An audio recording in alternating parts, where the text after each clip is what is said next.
বন্ধুরা আমি যখনই অফিসে যাইতেছিলাম ঠিক তখনই আরে আমাকে নিয়ে যাচ্ছ কোথায়? ছেড়ে দাও প্লিজ, আমাকে ছেড়ে দাও। আরে মাম্মা তুমি ভয় পাচ্ছ কেন?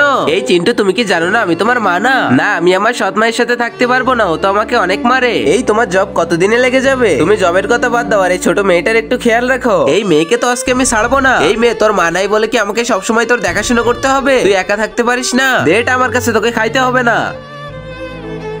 বাবু আমি বুঝতে পারতেছি তোমার সৎমা তোমার সাথে অনেক খারাপ ব্যবহার করে, কিন্তু তার সাথে সব মানিয়ে থাকতে হবে তোমাকে। আমি তোর সাথে থাকতে চাই না, আমি তো শুধুমাত্র তোমার সাথে থাকতে চাই, কিন্তু এখন তো আমার কাছে কোনো জব নেই। এই নাও মা, তুমি আমার কোম্পানিতে জব করতে পারবে।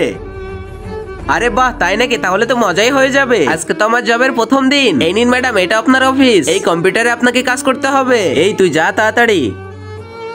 হাই বেবি, কেমন আছো? আরে আরে এটা তুমি কি করতেছো? আরে বেবি প্রথম দিনে এসে এমন রাগ দেখালে হবে? এই তুই এখান থেকে যা, না হলে কিন্তু খারাপ হয়ে যাবে। আমি কিন্তু বসকে জানিয়ে দিব। আর আগে মহান আল্লাহকে তুমি ভালোবাসলে লাইক এন্ড সাবস্ক্রাইব করে দাও, আর পার্ট 2 দেখতে চাইলে অবশ্যই কমেন্টে পার্ট 2 লিখো।